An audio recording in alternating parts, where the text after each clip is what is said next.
So ayun mga tol, good morning as of 10:32 a.m. Day 2 ng paghahanap natin ng left lever na may lock para kay Rocky. So kahapon, naghanap tayo sa Yamaha Santa Rosa, Yamaha Rev Zone. Tapos nung mga nakaraang araw is naghanap din tayo sa Yamaha Parian.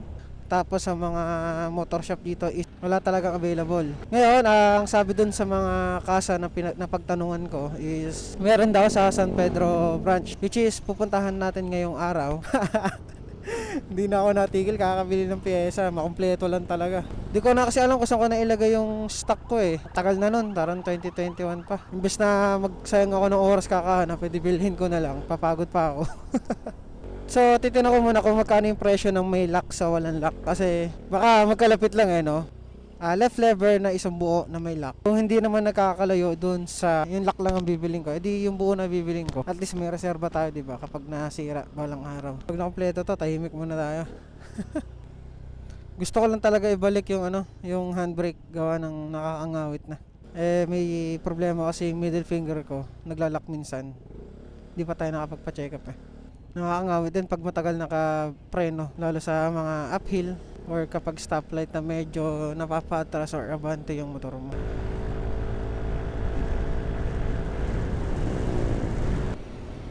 Para meron na to sa San Pedro mga tol. Napapagod na ako. Ano kaya, magtanong muna kaya tayo sa mga motor shop dito sa may Binyan or Canlalay. Sige, try natin. Dito na tayo kala Red Sport mga tol.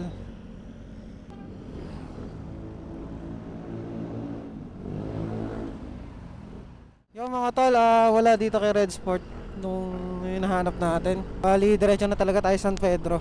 Ang meron lang sila is yung lever mismo, pero yung lock is wala talaga. Sa bagay, hindi na rin nakapagtaka kasi sa kasa nga, limited lang yung stocks eh. Ipaglalaban ko, ahanan mo ako, mamahal sa'yo'y di maubos yun. Next time mga tol, kapag magpapalit kayo ng aftermarket na lever, left and right, is make sure na itago nyo yung damper stopper, yung bakal na binili natin, tsaka yung lock mismo dun sa handbrake. Kasi itong left lever is makakabili tayo kahit saan eh. Pero yung mismong lock is limited lang yung nag-i-stock gawa ng hindi naman siya sirain. So, lesson learned.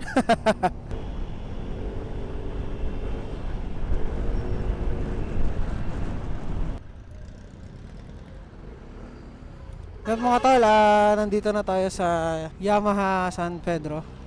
Hopefully, nandito yung piyesa na hinahanap natin. Okay, pasok muna ako mga tol. Yun mga tol, nakahanap na tayo. Merong parts dito sa Yamaha San Pedro. Ito yung mga kailangan natin, no?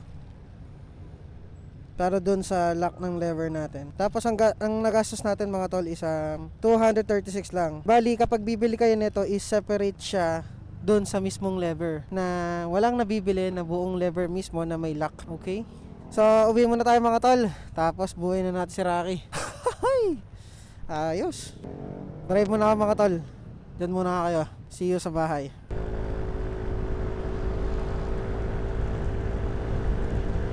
Dati kasi mga tol, nung pag may mga pyesa o mga pinaglumaan is basta-basta ko na lang nilalagay sa storage namin nung nasa apartment pa kami. Tapos wala ako tamang lagayan or storage ng mga pyesa ko. Kaya ang tendency, yung iba is nawawala, tapos yung iba napapatapon. Ngayon naman is kahit papano, meron na tayong lagayan na maayos ng mga pyesa natin, ng mga oil natin, ng mga pang detail natin. So at least ngayon is organized. Kung sakaling magpapalit tayo someday ng pyesa, hindi na tayo mangangapa kung nasaan nakalagay, kasi doon lang siya sa lagayan natin eh.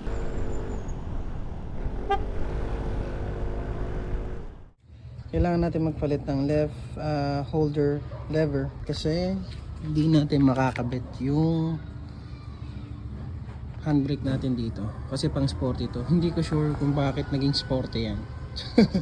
Sa tagal-tagal hindi ako nagpalit yan. So bumili tayo nito sa Yamaha Rev Zone. May pasok natin. Okay, ganyan siya.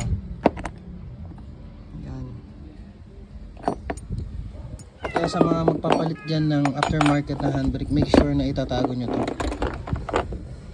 Saka to. Mahirap kasi maghanap ng ganyan. Limited stocks lang kasi hindi siya nasisira. Kaya konti lang yung may mga stocks na kasa. Okay, install lang natin. Let's go. Tapos yun mga tol, ito yung brake light switch nyan, yung nakakabit kay Rocky ngayon. Since pang sporty siya, itong binili natin sa Yamaha RevZone is iba na rin yung socket ng ano niya, or iba na yung brake light switch. Buti na lang may sobra tayo dito, spare. Ayan siya, so parehas na siya yung sa left tsaka sa right. Dati kasi is magkaiba. Okay, install na natin. Let's go. Ito yung panibagong left holder natin. Ayan yung lagay ng handbrake. Ito naman yung sa brake switch. Okay.